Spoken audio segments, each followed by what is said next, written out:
All right, shalom, shalom.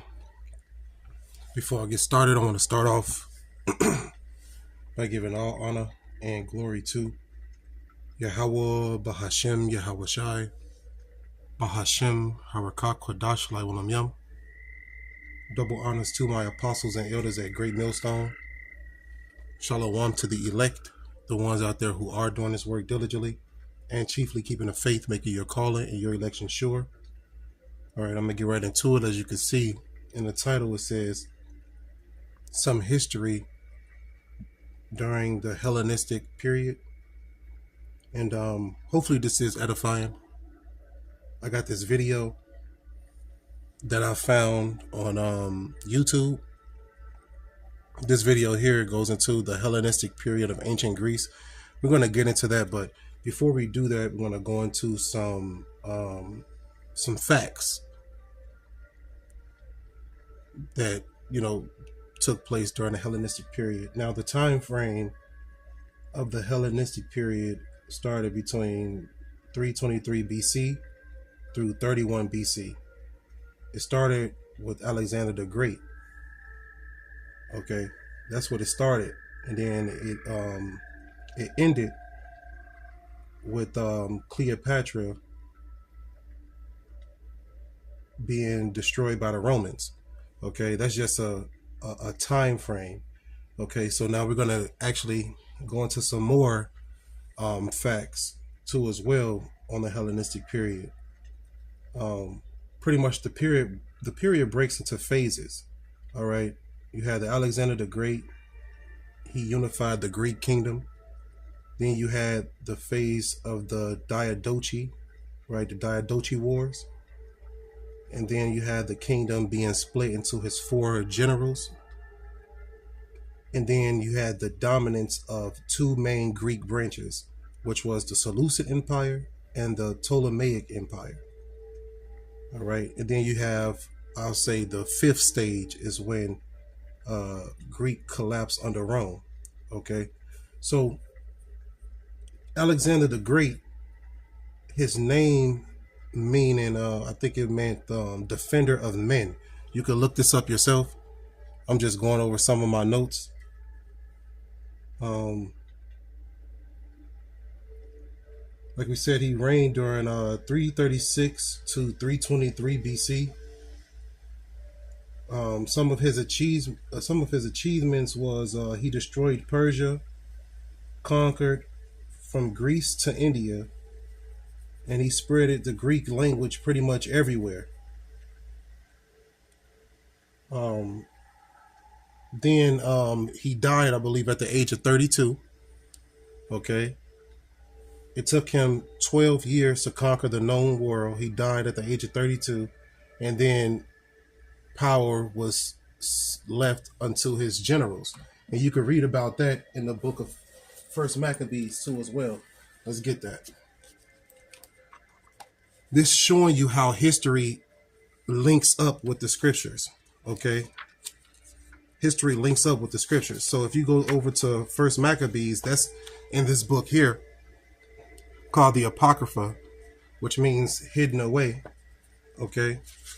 If you go over to First Maccabees, you can get the account of Alexander the Great. This is First Maccabees chapter 1 and verse 1. It says, and it happened after that Alexander, son of Philip the Macedonian, and really Philip, Alexander's father, is the reason why Greek was unified. He actually brought all of the barbarians, and all of the other Greek states. He brought them together, and he unified them. But it was really Alexander who took it to the next level. So it says in First Maccabees 1, First Maccabees chapter 1, and it happened after that Alexander, son of Philip the Macedonian, who came out of the land of Chittim, had smitten Darius, king of Persians and Medes, that he reigned in his stead the first over Greece. You see? So, these Greeks, they took the kingdom from the Persians and the Medes. All right. Verse 2, it says, and made many wars and won many strongholds and slew the kings of the earth. Verse 3, and went through the ends of the earth and took spoils of many nations, insomuch that the earth was quiet before him, whereupon he was exalted, and his heart was lifted up. See, he was proudful. Okay? He was proudful, and he was an Edomite. You know, these Edomites, they get prideful, especially when they win wars. Okay? He was exalted.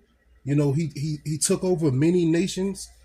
You see, the Persians and the Medes stood no chance against the Greeks. Why? Because the Lord put the spirit on the Greeks to conquer. It was their time to rule.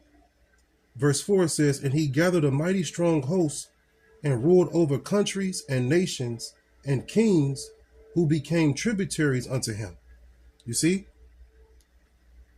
Verse 5, it says, and after these things he fell sick and perceived that he should die. So like I said, he died at the age of 32, right? He died young. And then it says, verse 6, wherefore he called his servants, such as were honorable, and had been brought up with him from his youth, and parted his kingdom among them while he was yet alive. And see, this ushers in the Diadochi, right? His successors. Okay, and the four major generals, the first general, Seleucus, the first Nicator, right? And Nicator means the victor. All right, he ruled over Syria, Mesopotamia, and Persia, and he created the Seleucid Empire. The capital of the Seleucid Empire was Antioch. All right, that's just some quick facts on Seleucus, the first Nicator.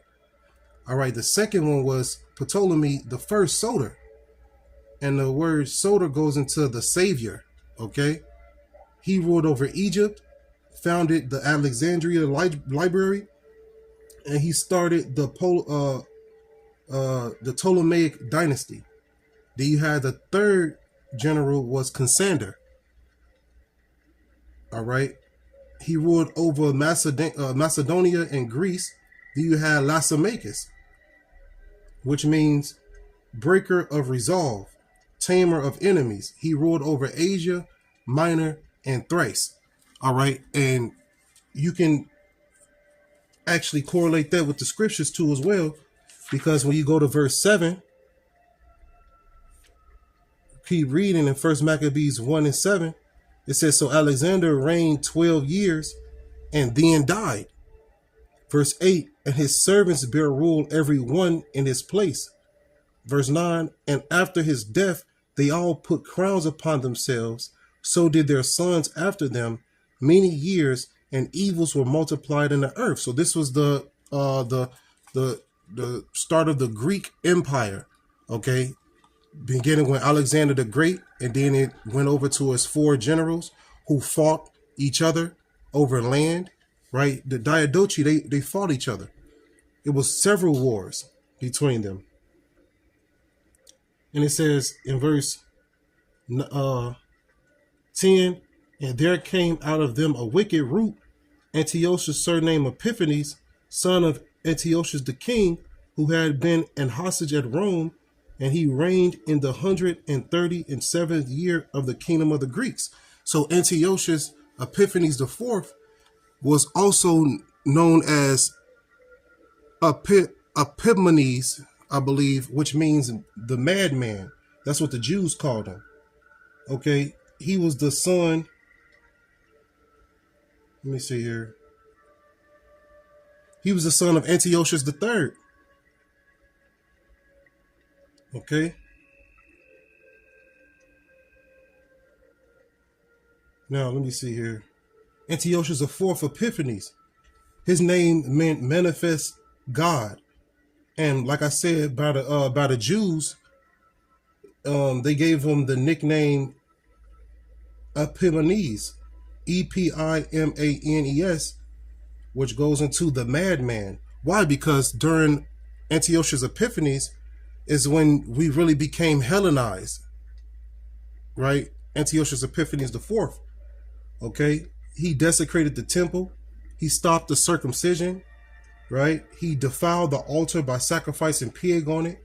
He was the cause of the Maccabean revolt. Okay, so this history correlates with the scriptures. So it shows you that the Bible is legit. You know, the Bible prophesied these things will happen years before they happened, and then they took place. Okay, and then you can go into how in verse 11 how wicked Israelites, right, took the covenant of the heathens. But I wanted to get into some more history on these guys' names and what they mean, right? And then we're gonna get into this video.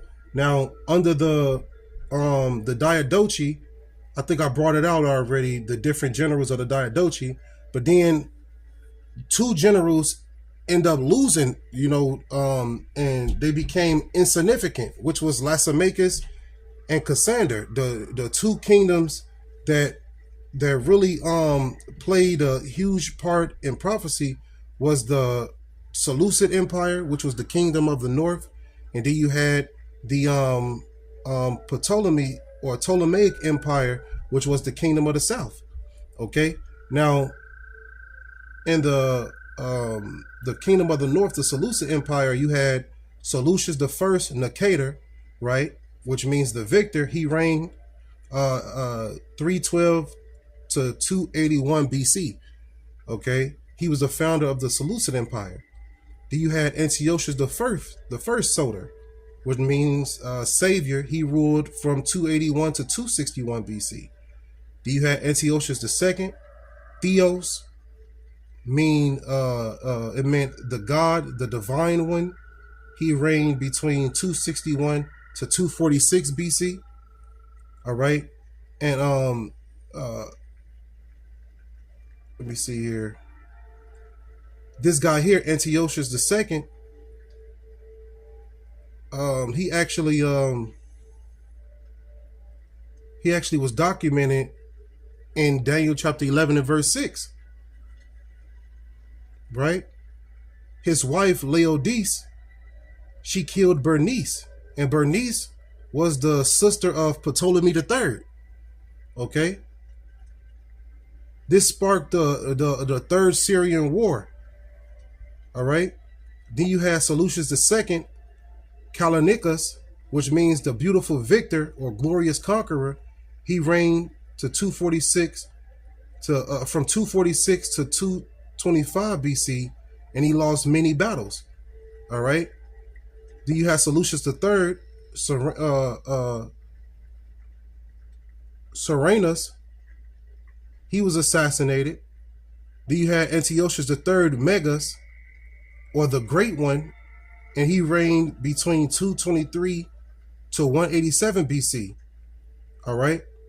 And this was the guy who rebuilt the Seleucid power. He won the Fifth Syrian War.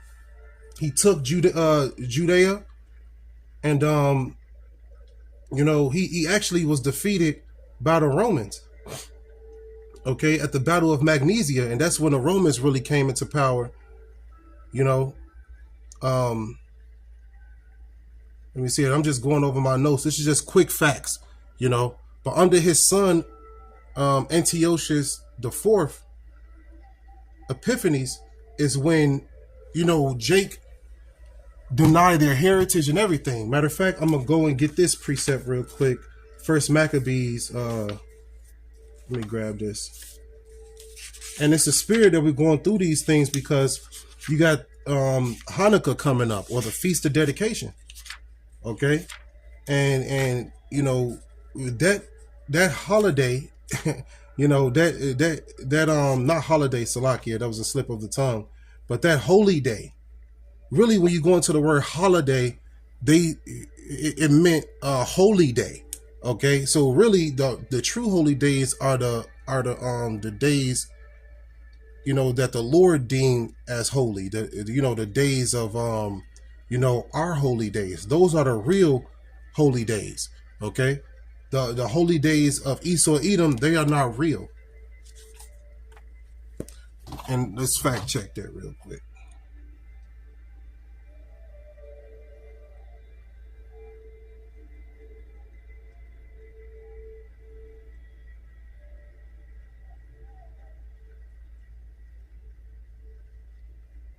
See, I just want to fact check that. See, we always fact check things. Holiday comes from holy and day.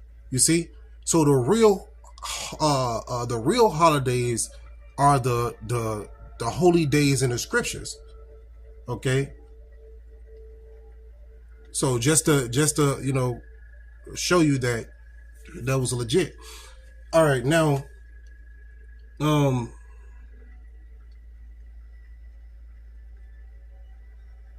we're gonna go to the Ptolemaic Empire, where you have Ptolemy the First Soter, which means savior.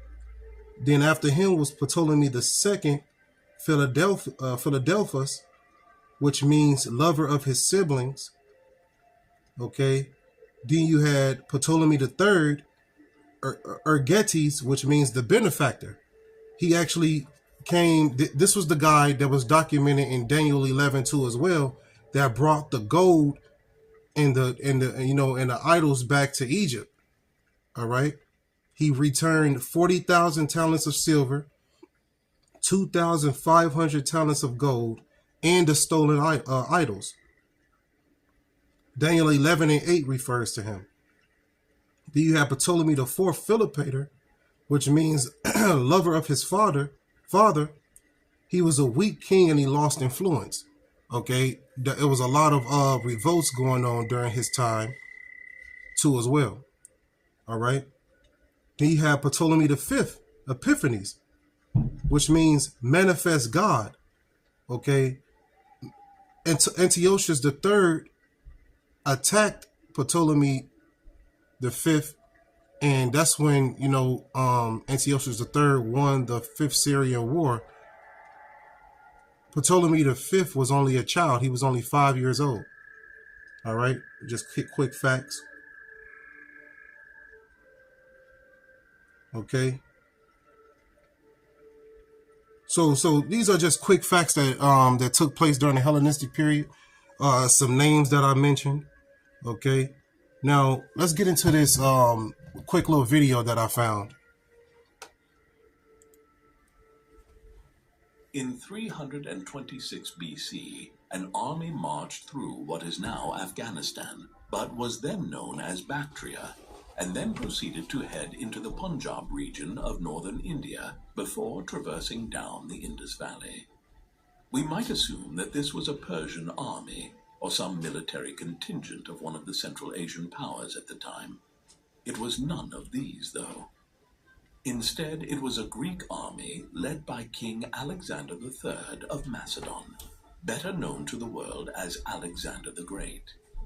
It is a sign of how enormous Alexander's conquests were that he was campaigning in northwestern India by the mid-320s BC, on the edge of the known world. Within a few years, he would be dead at just 32 years of age. You see, now this is a video that backs up the facts that I brought out, and that backs up history during the Hellenistic period.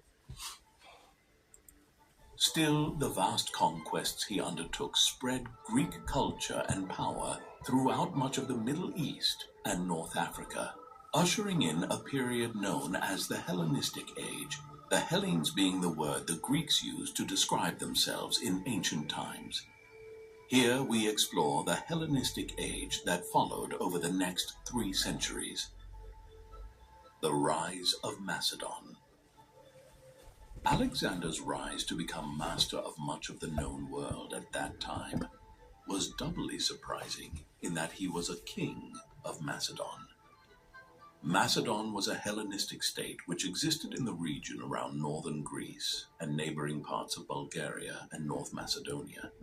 For centuries it had been a power that controlled quite a lot of land here, but it was not considered a great power, as this was a region without major trading cities, and its inhabitants were considered to be barely Greek. The Athenians and others would have looked down their noses at these crude rustics from the north with their pastoral, almost nomadic culture. However, after the Peloponnesian War, Athens had been decimated as a power. Sparta declined rapidly under the burden of leading the Greek world militarily, and a vacuum had emerged for a new power to step forth in the Greek world. While Alexander would conquer much of the world, it was his father, King Philip II of Macedon, in his long reign between 359 BC and 336 BC, who reformed the Macedonian army and made it an immense fighting force that conquered most of mainland Greece. He also forged alliances with many Hellenistic and barbarian groups further north in the Balkans, creating See, that backs up what I said earlier in the facts that I was going over.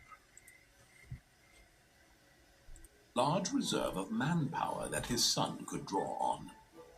Alexander the Great and the conquest of the world. Alexander the Great ascended to the throne of Macedon in 336 BC, when he was just 20 years of age, after his father was assassinated. Alexander was a far more educated and sophisticated individual than his father had been. Aristotle, one of the greatest thinkers of the pre-modern world, had been his tutor, and from Aristotle he had learned all about the Persian wars of a century and a half earlier, when the Persian Empire had invaded and very nearly conquered the Greek world on 2 occasions. Alexander was determined to turn this power imbalance between the Greeks and the Persians on its head. Thus, in 334 BC, with tens of thousands of well-trained Greek phalanx warriors and divisions of elite cavalry, he began his invasion of the Persian Empire. Over the next 9 years, he would conquer most of the known world, eventually reaching India before turning back. Over the late 330s BC, Alexander and the Macedons and Greeks marched through Anatolia and then into the Levant before turning southwestwards to conquer Egypt. Then he turned back northeast and headed to what would be known as Iraq and Iran today, but which were then known as Mesopotamia and Persia, the heartlands of the Persian Empire. Along the way, he won major victories against various Persian armies at the battles of Granicus, Issus, and Gaugamela, before capturing the Persian capital Persepolis in 330 BC. But, not content to have conquered the vast Persian Empire, Alexander pressed on eastwards through places like Bactria to India, aiming to reach the end of the world as the Greeks knew it. When he turned back, it was because his armies would go no further. 2 years later, he was dead under possibly nefarious circumstances, death claiming him in Babylon when he was 32 years old. The Wars of the Diadochi and the Successor Kingdoms. One of Alexander's wives was pregnant when he died, and he reputedly had an illegitimate child. But realistically, there was no way that an infant could hold together such a massive empire, especially one that had just been conquered. Therefore, Alexander's death was soon followed by the outbreak of a civil war amongst his leading generals to claim control over his empire. The War of the Diadochi, Diadochi being derived from a Greek word for crown princes, would last for 4 decades as Alexander's followers, and then their sons vied for power. In the end, 3 major successor states would emerge. One of these was the Kingdom of Macedon, which would control mainland Greece and the Greek islands, led by the descendants of Antipater, a general and close ally of Alexander. The second was the Ptolemaic Kingdom of Egypt, which controlled Egypt, parts of the Levant, and sometimes some islands of the eastern Mediterranean, like Rhodes and Cyprus.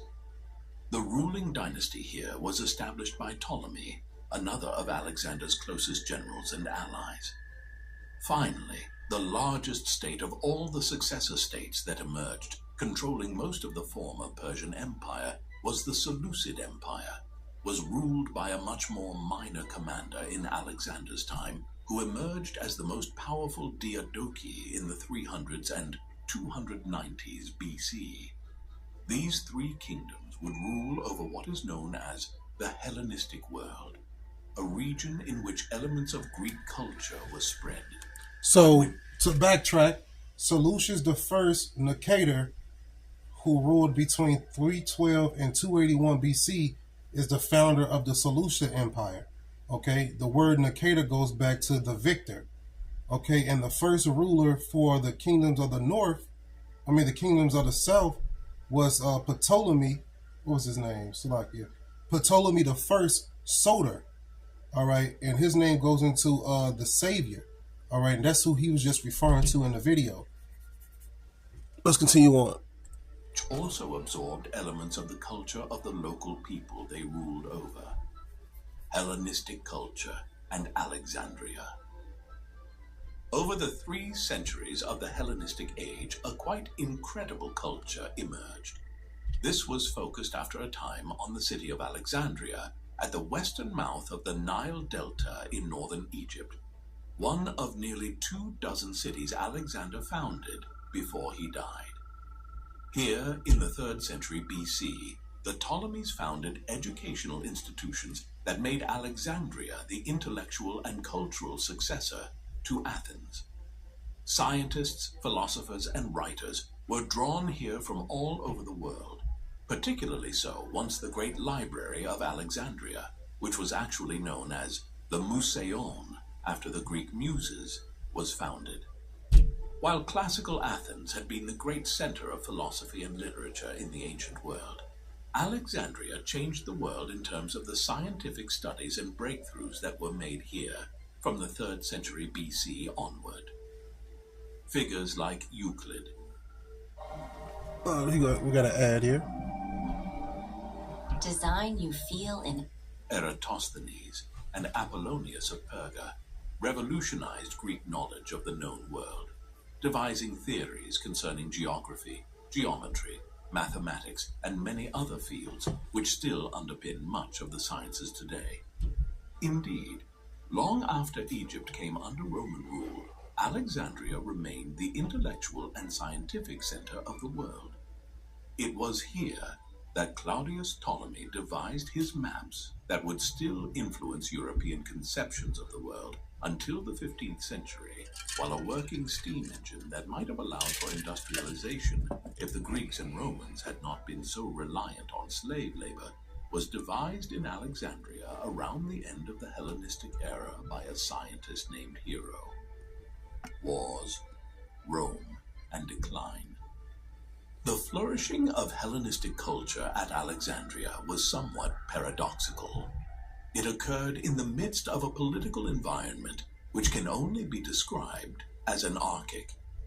While the War of the Diadochi had eventually ended several decades after Alexander the Great's death, with the emergence of a number of clear successor states, the Kingdom of Macedon, the Seleucid Empire, and the Ptolemaic Kingdom of Egypt being the foremost, these powers were rarely at peace with one another thereafter. Border squabbles. What happened? This is going into the 6 Syrian wars. Okay. Went on perpetually, notably between the Ptolemies and the Seleucids over lands in the Levant around what is now Palestine. Bigger wars then broke out every few years, and eventually smaller satellite states began to emerge, like the Kingdom of Pergamum in Turkey. Hence, much in the same way that the Italian Renaissance blossomed in the Italian peninsula, while it was racked by war in the 15th century between its warring republics and military duchies, Hellenistic culture led to the creation of the sciences, even as the world of the Eastern Mediterranean was plagued by perpetual war. Soon, a new element was drawn into these Hellenistic wars. In the Western Mediterranean, the Roman Republic had grown from being a small city-state that controlled central Italy at the time of Alexander the Great, to rapidly conquer the Italian peninsula and then spread beyond it to rule Sicily and parts of Hispania. By the late 3rd century BCE, the Greek states were seeking alliances with Rome and the aid of its formidable armies in their eternal squabbles with one another. This division of the Hellenistic world would be its undoing. In the course of several wars with the Kingdom of Macedon and the Greek city-states between 200 BC and 146 BC, the Romans gradually reduced mainland Greece to their rule. No, don't fall for that. Antiochus III tried to fight the Romans and he got destroyed. Okay, that's what happened because it was a time for the Romans to rule now. All right, Greece had their allotted time in history, their allotted time in prophecy. Okay, it was time for the Romans to take over. And under the Romans, under the Roman rule is when Yahushua was on the scene. Okay, you gotta know these things.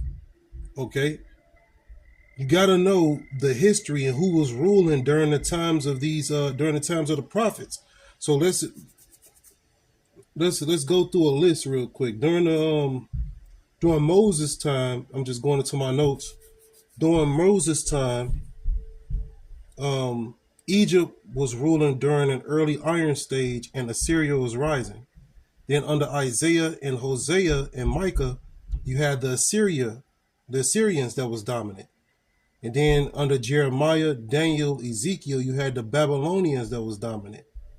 Then under Ezra and Nehemiah, you had the Persians, right? The Persians and the Medes, right? That was dominant. And then under the Maccabees, you had the Greeks that was dominant. And then under Hamashiach, Yahushua, you had the Romans that was dominant.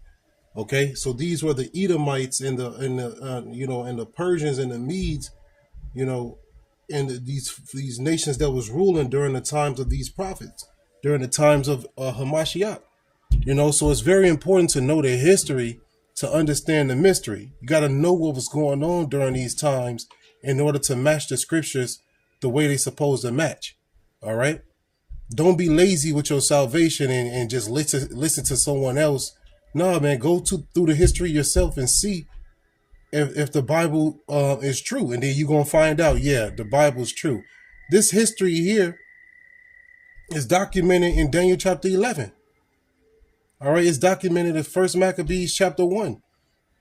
Especially when our people were actually forced to keep the customs of the heathen, to keep the customs of the Greek. And you can read about that in 1 Maccabees chapter 1. And I'm going to go to verse 44. It says, for the king has sent letters. Who's the king here? Matter of fact, I'm going to start at verse 41. It says, moreover, King Antiochus, which was King Antiochus IV Epiphanes, it says, he wrote to his whole kingdom that all should be one people. Verse 42, and every one should leave his laws. So all the heathen agreed according to the commandment of the king. Verse 43, yeah, many also of the Israelites consented to his religion and sacrificed unto idols and profaned the Sabbath. You see? So under Antiochus IV Epiphanes, this is when Jake really became just Hellenized, right? And verse 44 says, for the king had sent letters by messengers unto Jerusalem and the cities of Judah that they should follow the strange laws of the land. Verse 45, and forbid burnt offerings and sacrifice and drink offerings in the temple, and that they should profane the Sabbaths and festival days. That's another word, a holiday going to festival days too as well. Verse 46, it says, and pollute the sanctuary and holy people. Verse 47, set up altars and groves and chapels of idols and sacrifice swine's flesh and unclean beasts. Verse 48, that they should also leave their children uncircumcised and make their souls abominable with all manner of uncleanness and profanation. Verse 49, to the end that they might forget the law and change all the ordinances. Verse 50, it says, and whosoever would not do according to the commandment of the king, he said he should die. You see? That's what happened to us, man. So if you didn't make your soul abominable, if you didn't sacrifice swine's flesh, if you didn't get down with the program, you was put to death. So Jake became Hellenized under the Greeks. And then Jake became Romanized under the Romans. And then now we're Americanized under the Americans, man. It's just that clear and simple. You had Israelites who called themselves Greek. You had Israelites who called themselves Romans. Just like you got Israelites who called themselves American to this day. Okay, let's get some more off of this video and then we're going to wrap it up. It was the beginning of a period of Roman expansion into the eastern Mediterranean. The end of the Hellenistic world was slow in coming. The Romans were reluctant imperialists in many ways. They spent decades trying to avoid conquering some parts of the eastern Mediterranean, often extracting wealth through wars instead, and then leaving a local ruler in place as a client king to rule regions like Bithynia on their behalf. This brought them wealth without the headache of having to govern faraway lands. Yet eventually, over time, a more direct form of rule evolved. Only two major Hellenistic powers really fought until the end to avoid it. These were the Seleucids, who had by now largely been reduced to a rump state in Syria, and the Kingdom of Pontus in the north of what is now Turkey. In a series of wars in the early 1st century BC, King Mithridates of Pontus established himself as Rome's foremost nemesis in the east, constantly creating problems for its army and navy. Eventually, though, in a nearly decade-long campaign in the east, the Roman general Pompeius Magnus, or Pompey the Great, vanquished both Pontus and the Seleucid Empire. When in 30 BC, the Ptolemaic kingdom of Egypt, which had long been an allied vassal state of Rome, was annexed by the Roman Republic, it effectively signaled the end of the Hellenistic era. You see? So that was Antiochus III being taken down over the Seleucid Empire. And let me see here. Go to my notes real quick. Which Ptolemy was it at the end? Slocky, give me a moment. Now, the last ruler really for the Ptolemaic Empire was Cleopatra. The Cleopatra the 7th, I believe. That was like the last of that kingdom for the king of the south.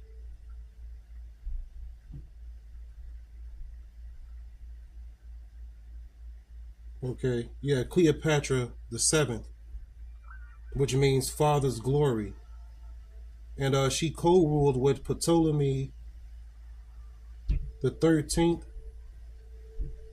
She was defeated by Octavian, which in the future he was Augustus, okay? And with her death, it signified the end of the Hellenistic era. All right, let's continue on. Rome was the new hegemon in the Eastern Mediterranean.